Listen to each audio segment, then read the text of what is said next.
A very good evening to you. I am Lisa Lord. March is recognized as the month of the disabled. And on this one-on-one, we will focus on persons living with disabilities. My special guest is a lady who needs no introduction whatsoever, President of the Barbados Council for the Disabled, Miss Kerryann Ifill. Miss Ifill, thank you so much for joining us on the program. My pleasure. Thank you for having me. You're most welcome. Now, I want to focus on your life and journey as someone living with a disability. It has been a remarkable journey, one filled with many firsts.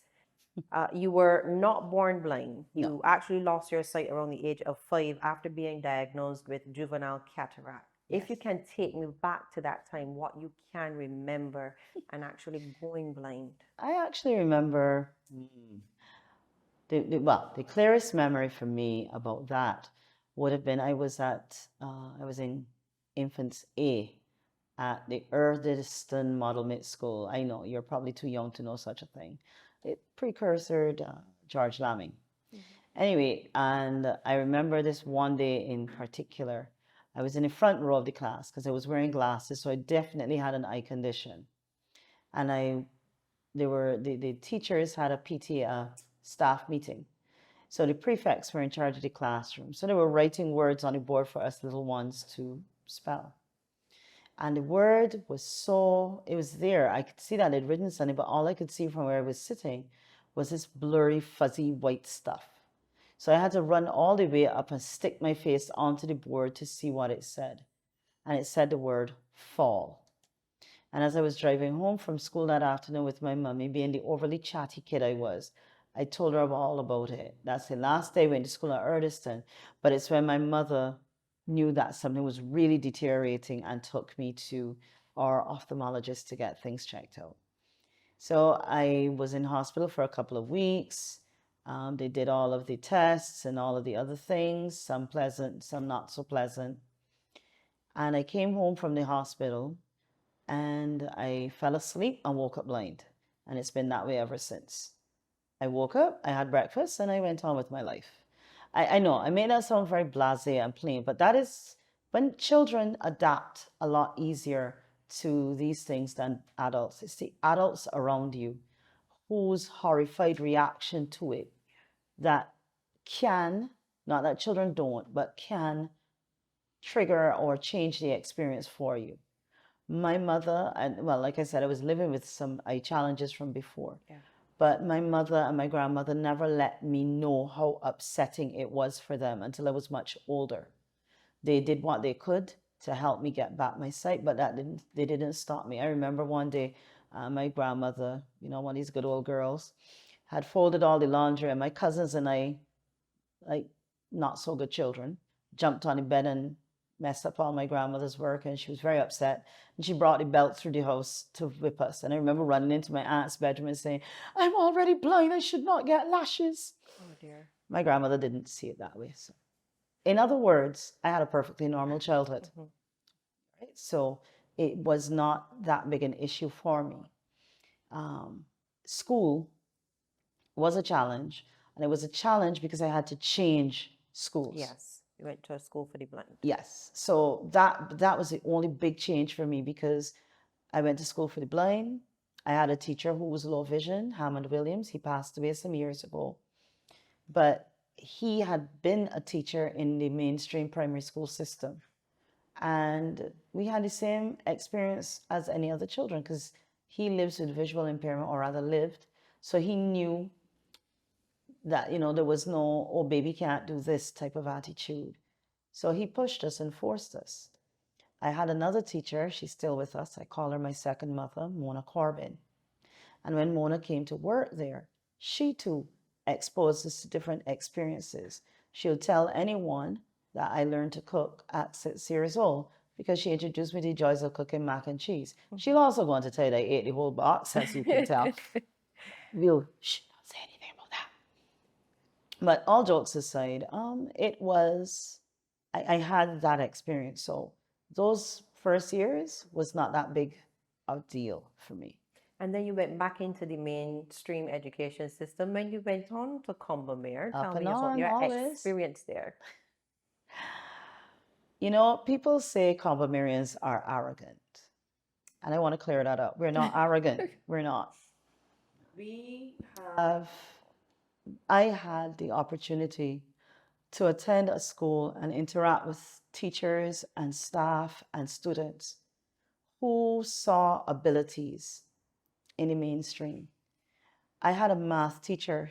She walked into the third form. They didn't warn her that she had a blind student. And she was like, "What on earth am I to do with this?" That would have been her reaction. What did she do? She gave up one evening every week to give me private, unpaid for extra tuition. Wow. Right? That's what I'm talking about. I had a Spanish teacher that taught me from second straight up to upper sixth, who didn't, who found innovative ways of making sure I got what I needed to get. My French teachers, all of my Lang and Lit and history, geography, all of them. My students, my colleagues, we had lots of fun. Because I was a bit older, they used to call me mums. And one thing they didn't like, or rather they did, I used to use a braille machine to take notes in class, and a braille machine is a mechanical device Yes. to a typewriter, so it's kind of noisy. So the teachers used to read the notes, and if they annoyed me, the students, I used to write really quickly. So they'd be trying to catch up. So you say here, "Slow down." So, you know, we had fun and it worked wonderfully. Those people have remained, a lot of them have remained my closest friends to this day, because it's not arrogance you see in Cambamerians. It's the confidence of knowing you're among people that value you and treat you as equals. That is what it means to be a Cambamerian. And that's why we're so proud of it. Now, even though you had the support of classmates, teachers understanding your condition, it could not have been smooth sailing. No, it wasn't. Biggest challenge that any child with a disability faces is access. Yeah.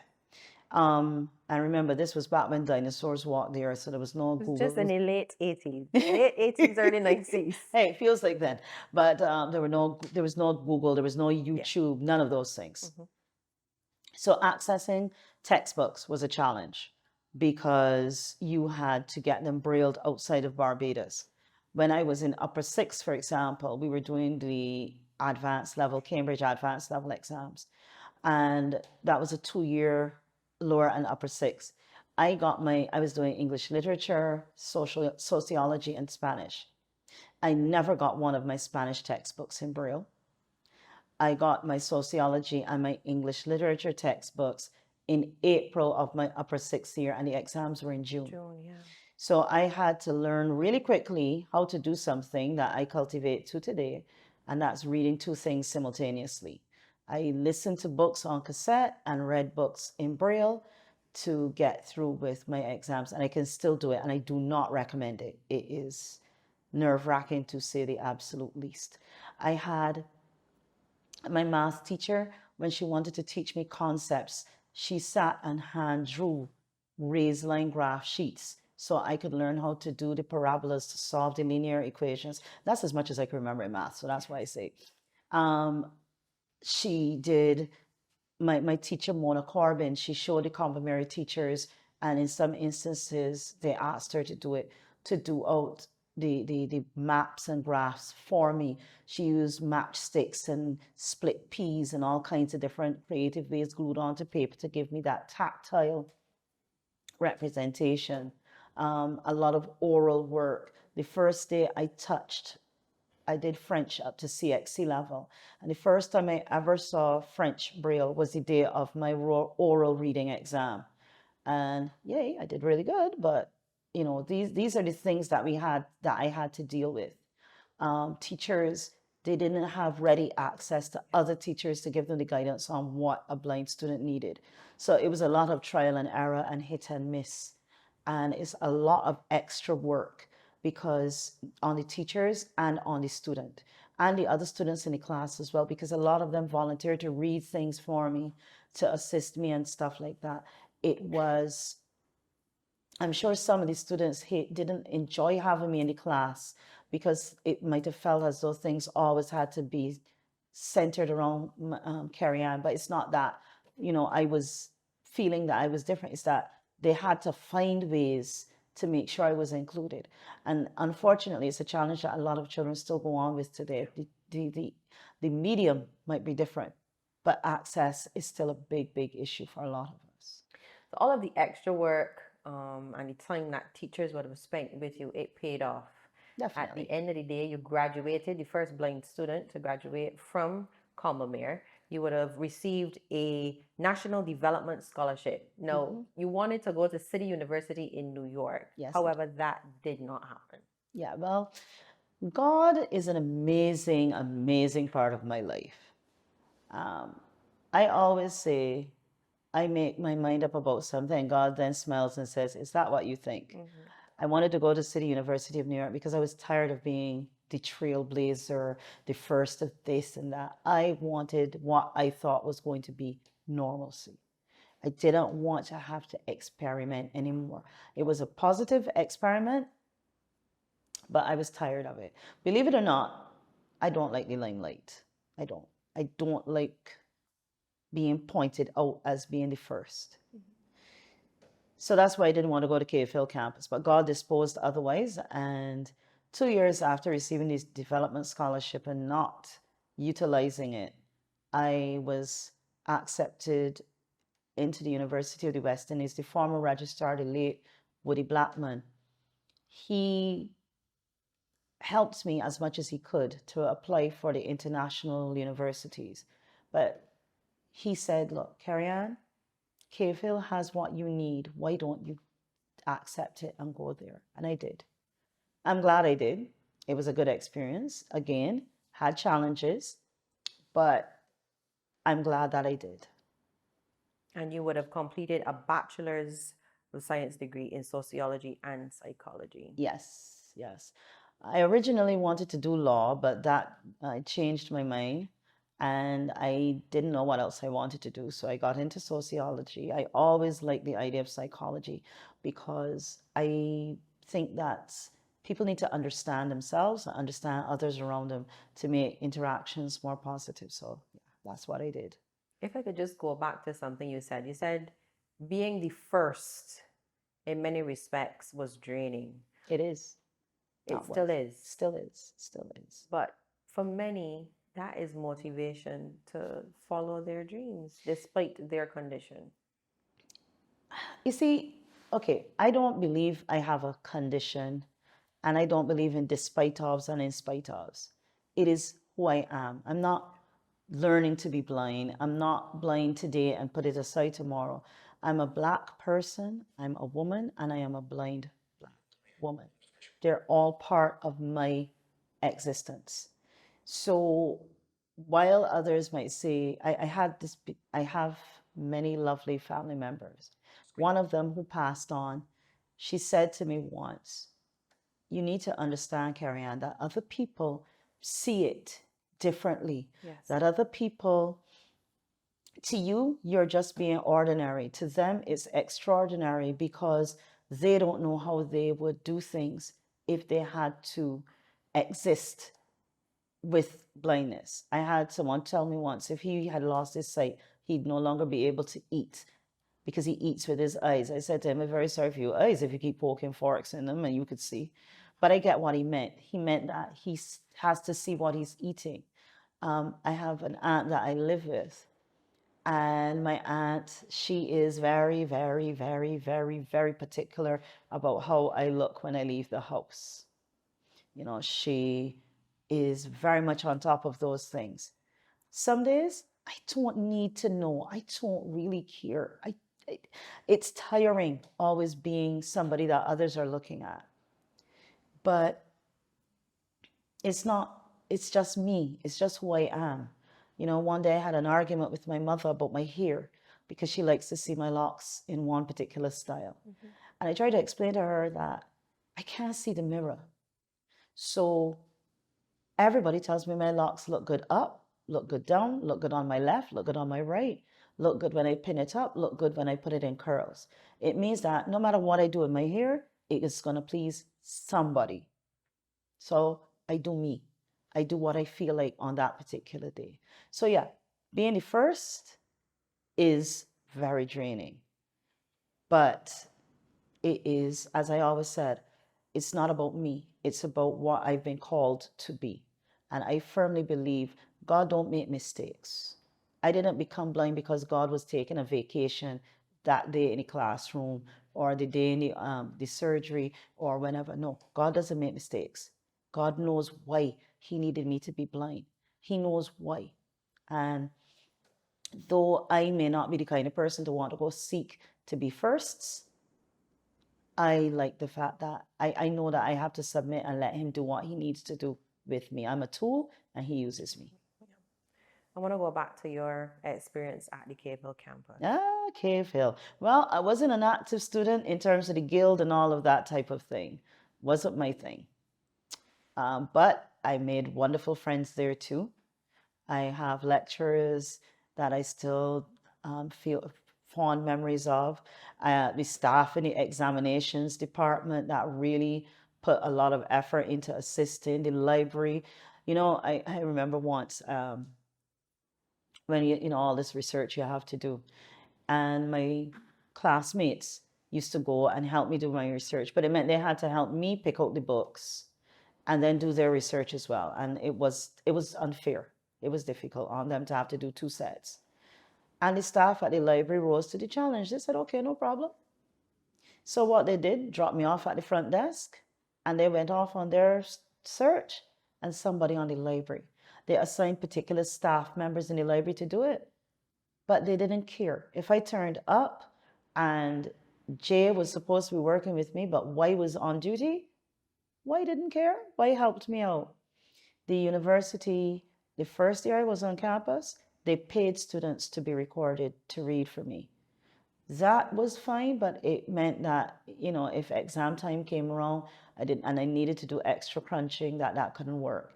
They ordered in a machine, the Kurzweil Reading Edge, it's still there, and it allowed me to scan and read my own material. My grades improved markedly after they bought the machine because I was able to control what I listened to and when.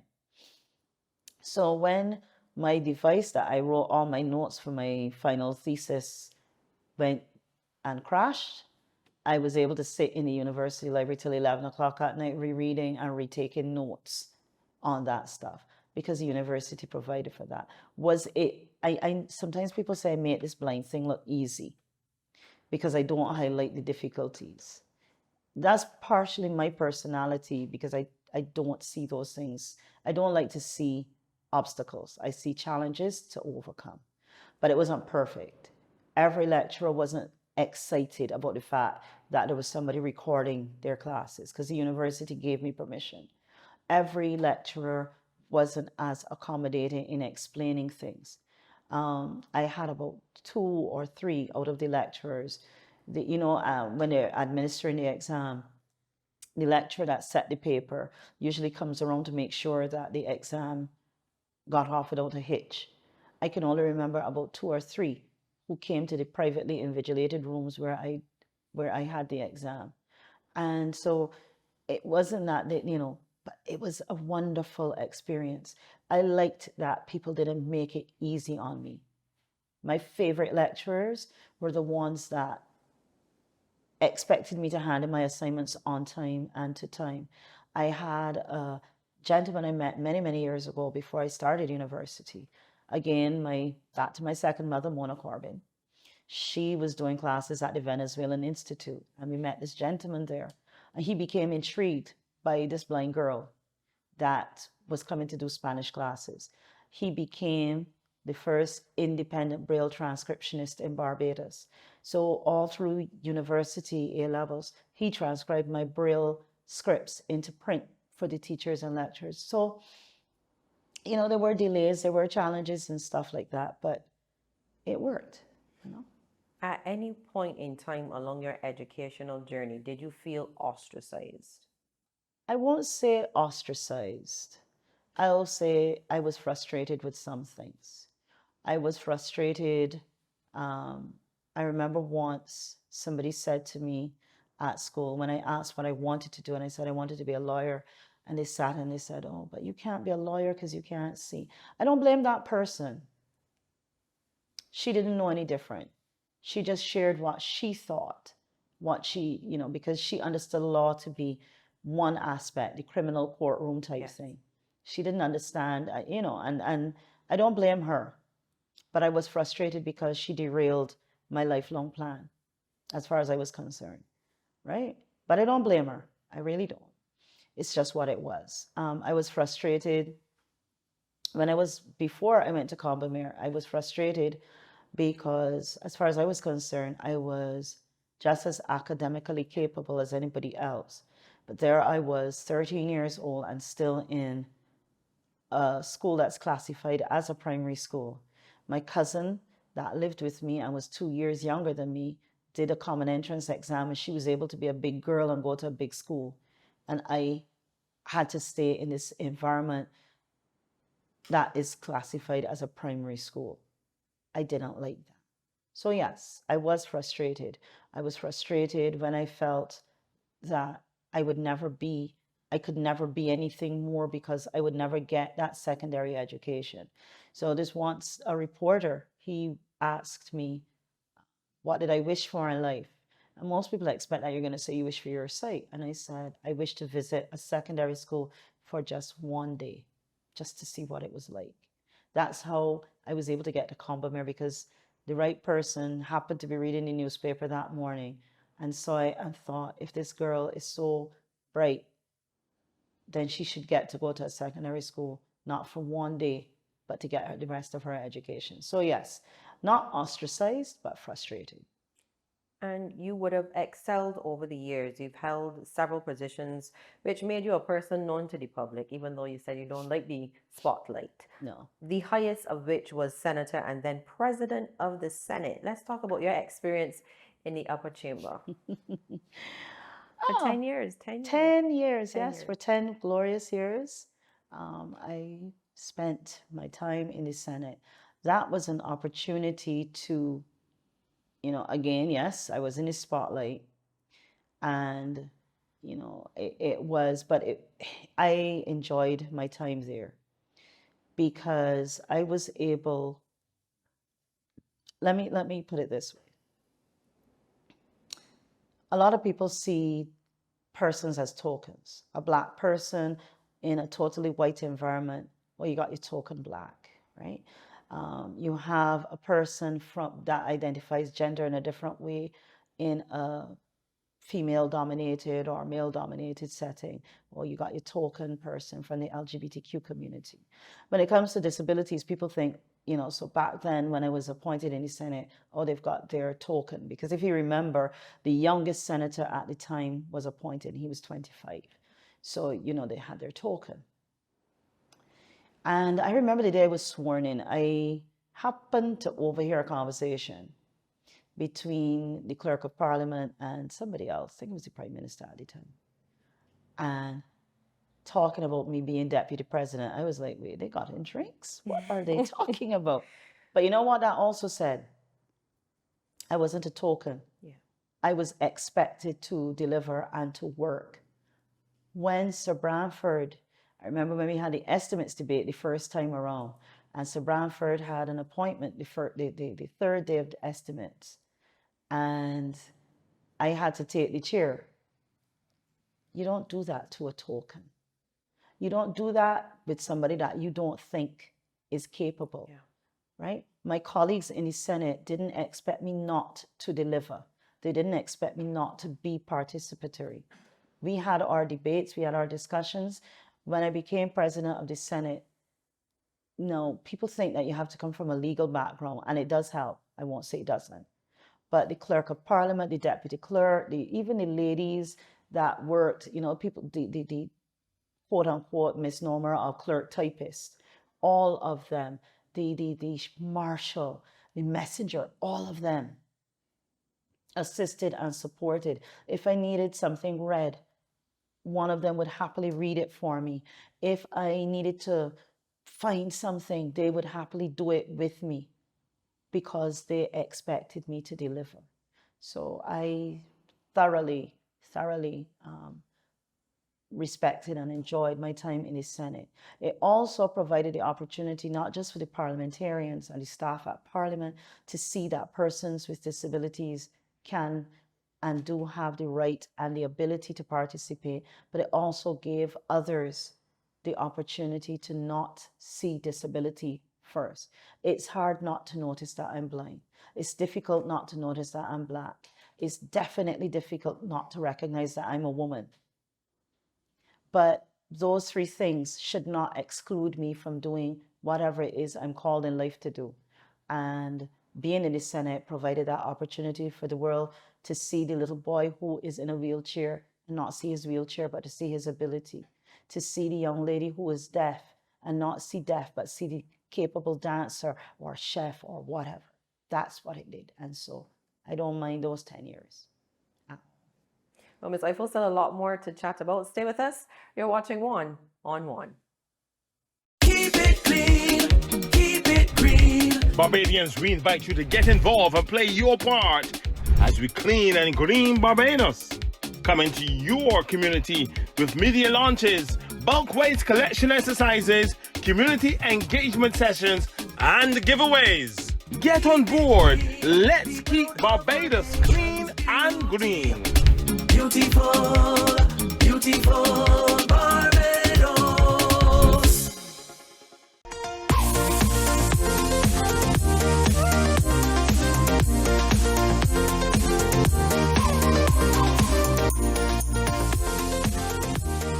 Welcome back. We're chatting with the president of the Barbados Council for the Disabled, Ms. Kerryann Ifill. Ms. Ifill, in the first half, you were suggesting that access for many members of the disabled community remains a huge challenge. Yes, it does. So I want you to elaborate on that. No, okay. First things first. Access is not a ramp. It's not just lowered things.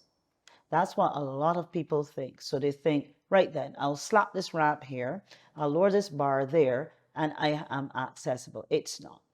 Your attitude, your willingness to make reasonable accommodations. That's the language that we use in the United Nations Convention on the Rights of Persons with Disabilities, the draft legislation on disabilities, the policy for implementing disabilities, all of those are at draft stage, but that's the language you use, reasonable accommodations.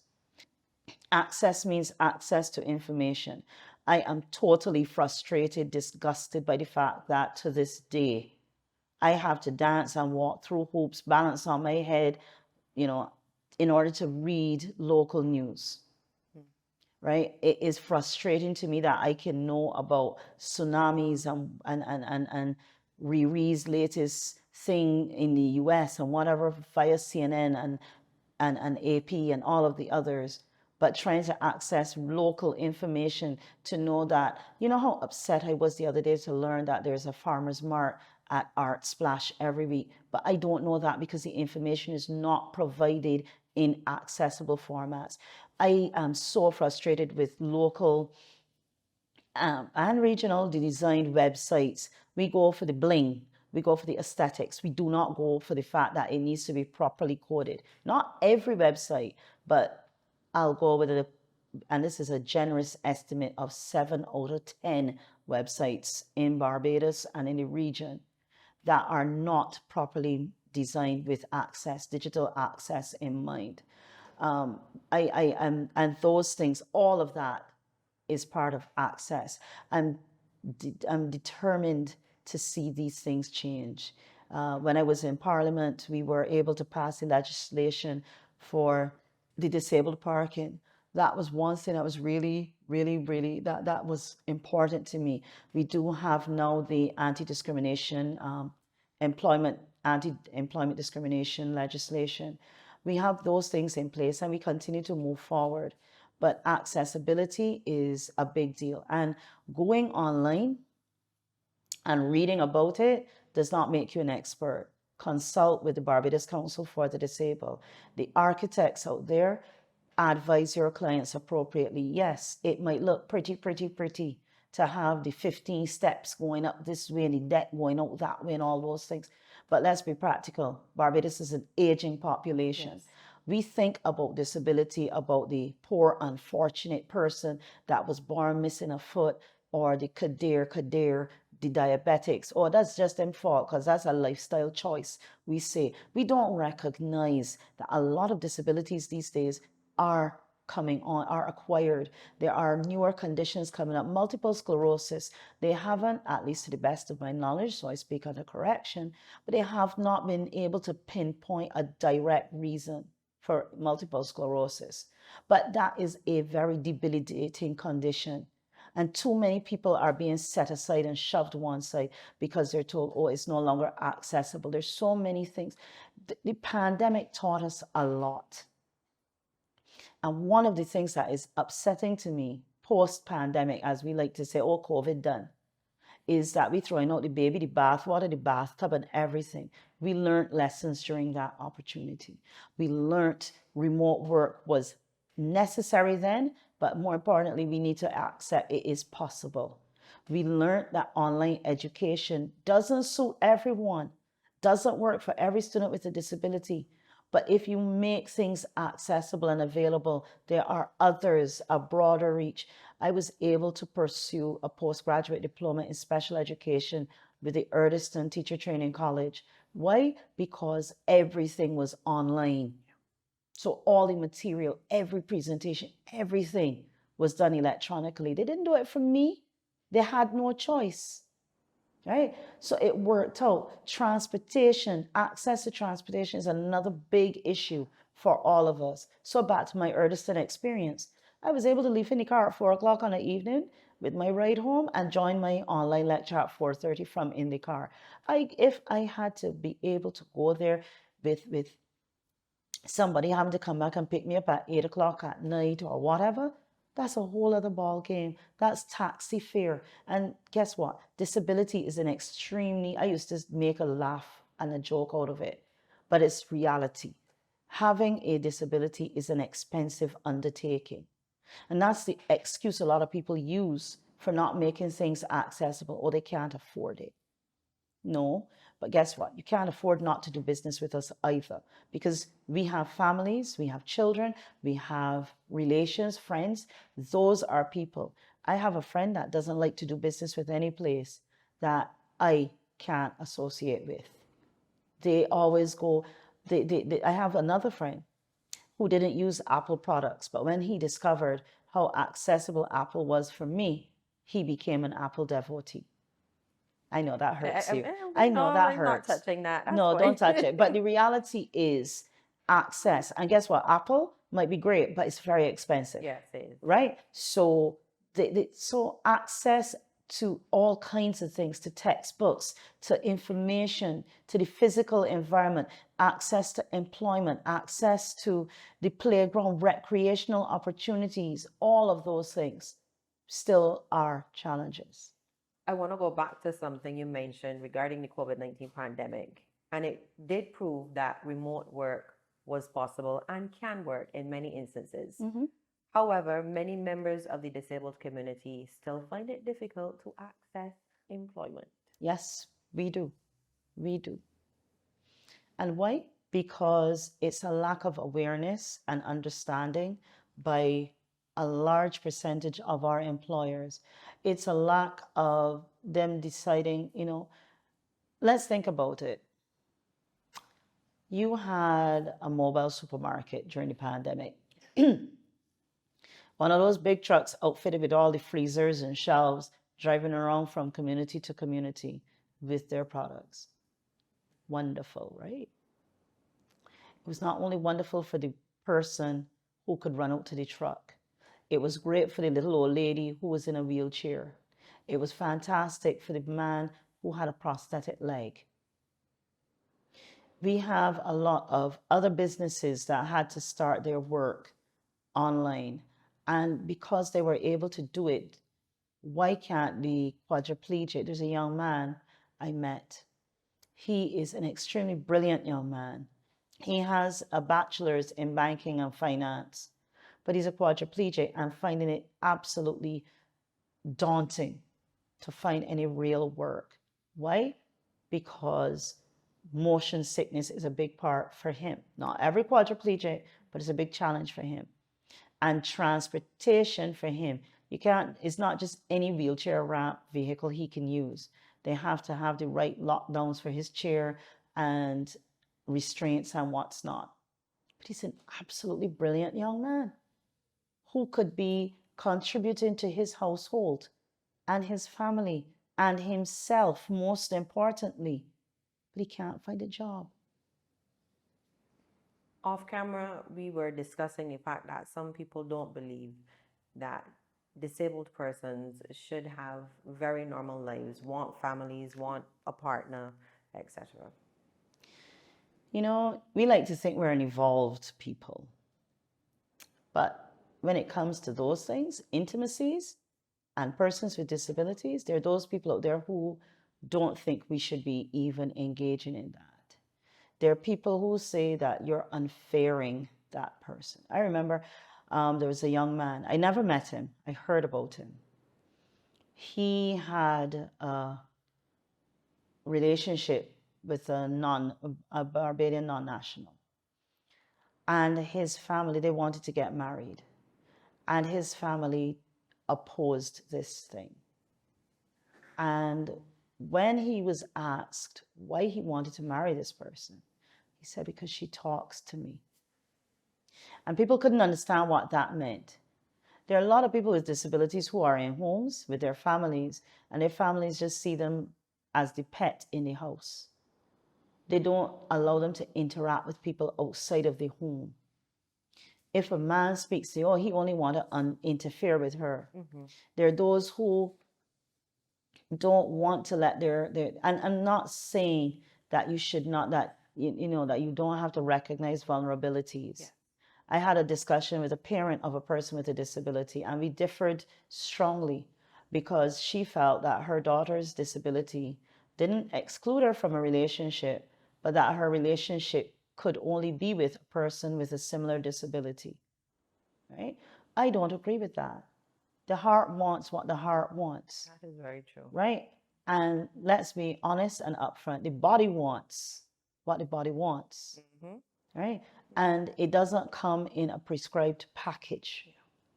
And nobody should be allowed to dictate to others. Yes, there are vulnerable persons out there. Yes, there are those people who may never be able to make choices and decisions and such for themselves, but make decisions with, not for.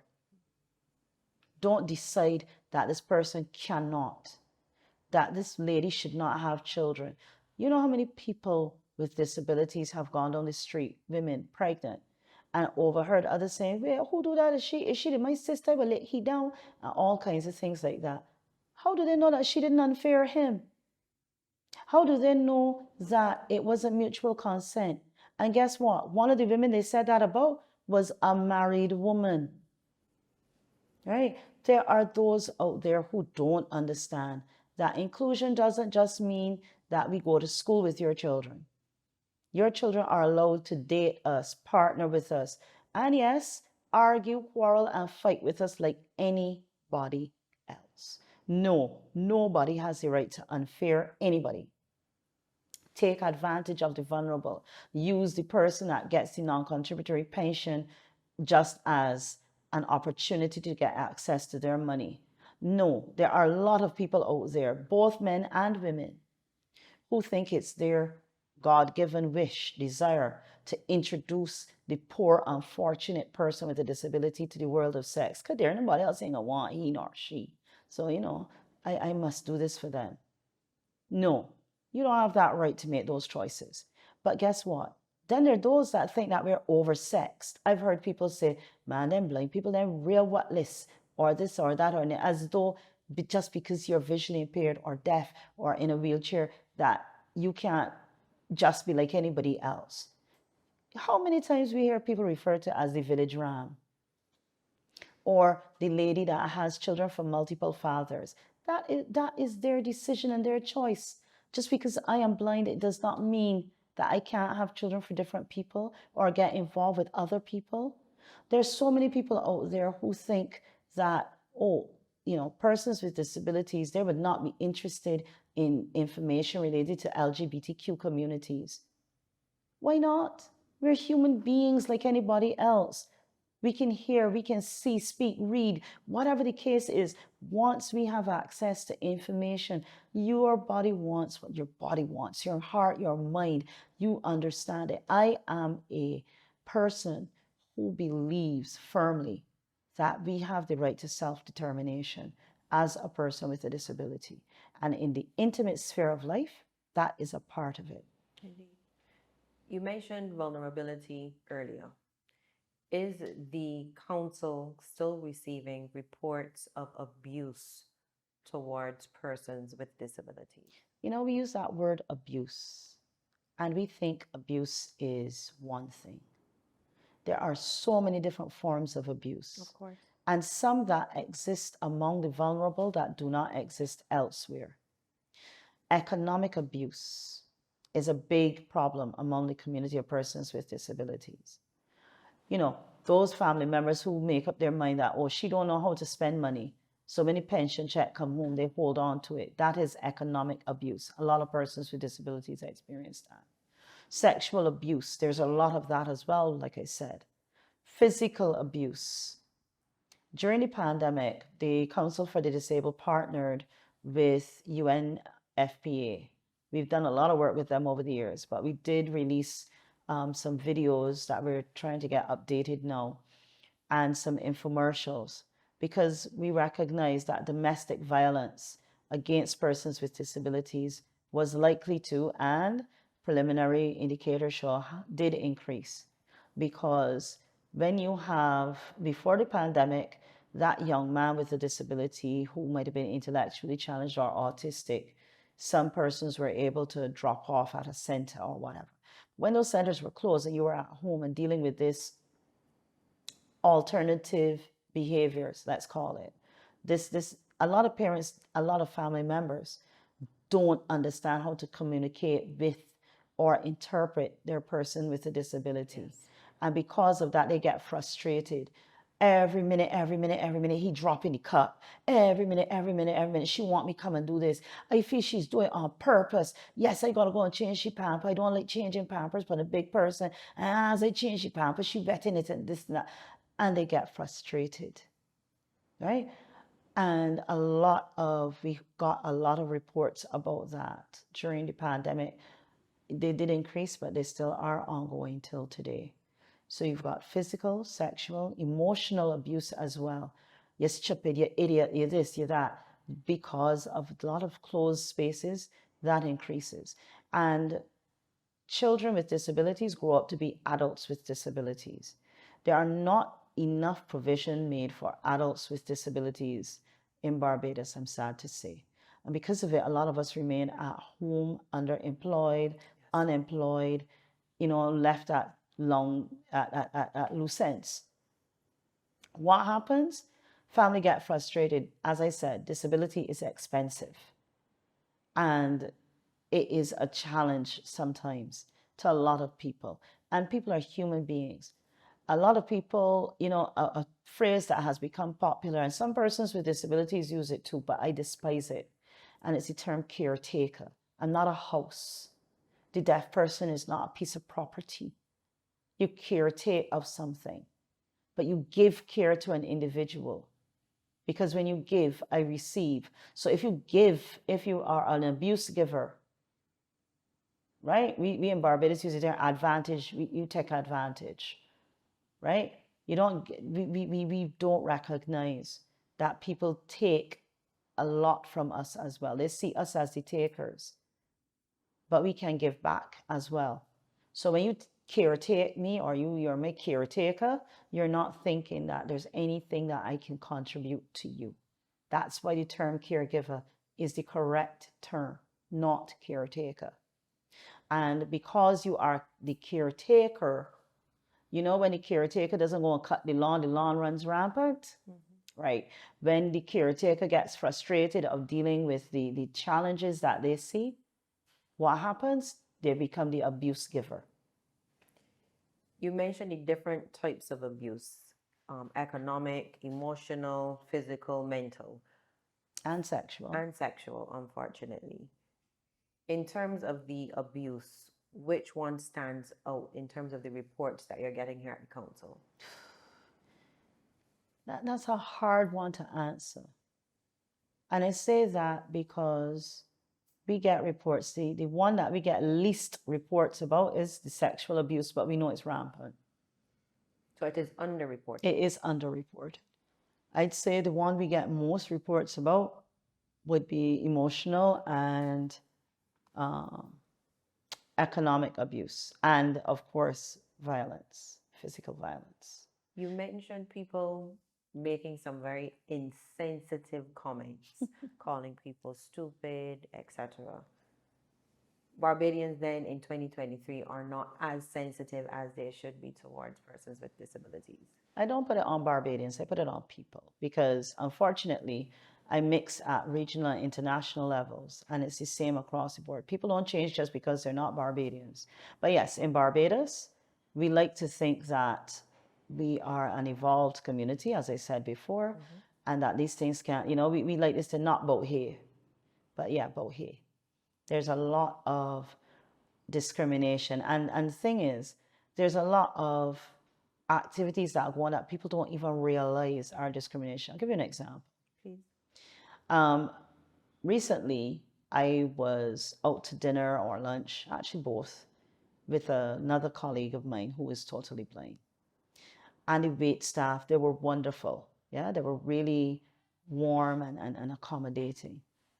But on more than one occasion, the wait staff spoke to us, took our orders. When they came back, a sighted person happened to be there at the table. And they suddenly stopped talking to the sighted person, talking to us. The drink she wanted is not available. I ordered the drink. Talk to me. That is discrimination. No, it means that we need to do. I always tell people I have problems. Solutions are what I need. I don't like not having solutions. So there's a solution to that. The solution to that is training, exposure to people, understanding, recognizing. Those are the things that they need. So, I wouldn't want any of those persons who are watching this show now to do what others have done, and that is think that that's a direct slap at them, and don't offer to assist the person with a disability. Because guess what? Those same persons, they read the menus to us. Those same persons might have shown us to the washroom.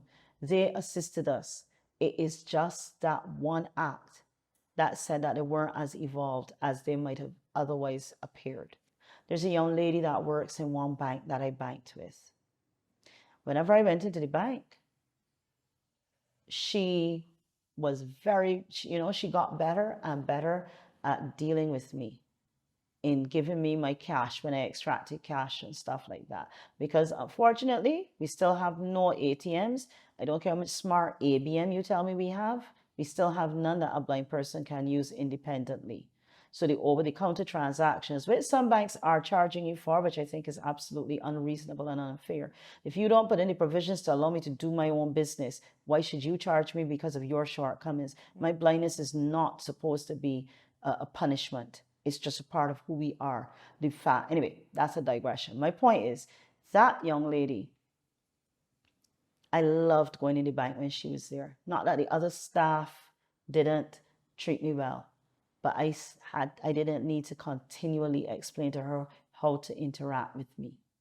So exposure and willingness to learn helped her to become an even better customer service representative for the bank she worked for. What is the single greatest misconception people have about persons with disabilities? That they're people. That's the single greatest. I have to say that because you hear comments that, disabled people don't come out at night. No, in an off-camera discussion, we talked about the fact that you like to be at home 95%. That is your choice.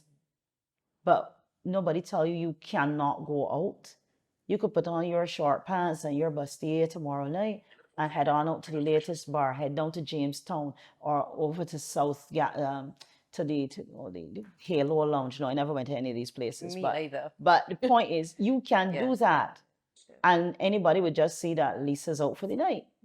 Kerryann do that. Well, I know them just go too, right? So I'd have to say the single most discriminatory thing is the fact that we're people.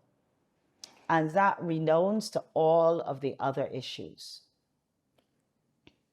You sit on the Constitution Reform Commission. Yes, I do.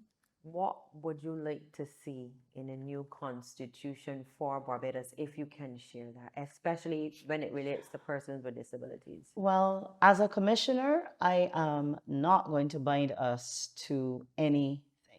That wouldn't be fair. We've received hundreds of submissions from all concerned citizens about what they want to see. So I would not want to say this is what will be there. What I will say is this. The South African Constitution is continually referred to as one of the most developed and forward-looking constitutions. And within that constitution, they have an extensive inclusion of the rights of persons with disabilities. I'll also say that the Irish, Jamaican, and the South African also have horizontal application of rights, meaning that it's not only the government that is bound or held to certain restrictions and certain principles and rights and so on. Their horizontal application allows persons to sue private citizens for infringement of those rights. And I'll go on to say that we've been experiencing a lot of other areas that can be broadened.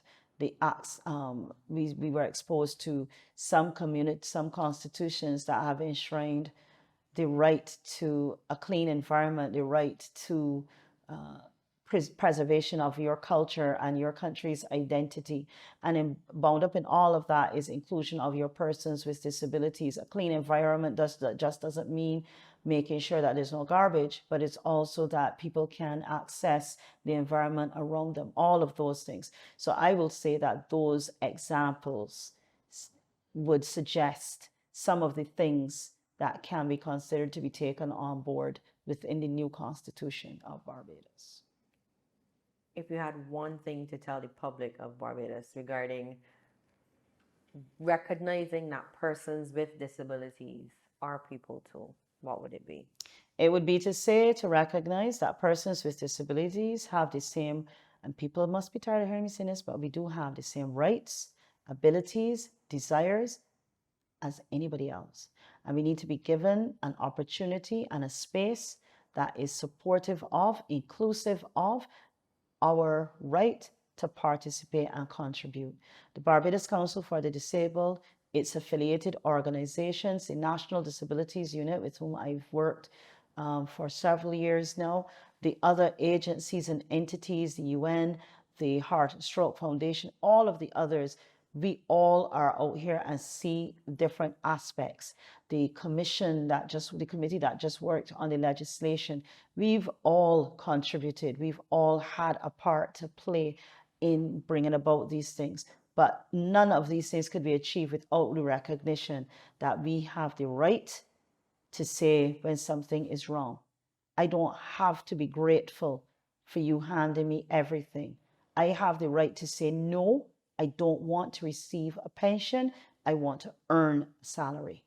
I have the right to say that I do not want my child to only experience special education, but to be a part of mainstream education and to be supported correctly in that environment. So ultimately, I would say create the space and create the opportunities for persons with disabilities to realize their full potential to be contributing citizens of our beloved country.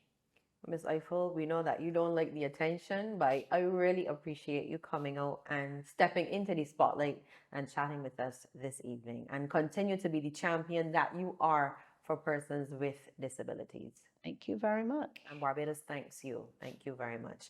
That was the president of the Barbados Council for the Disabled, Ms. Kerryann Ifill. I am Lisa Lord. You are watching One on One. Do have yourself a wonderful evening.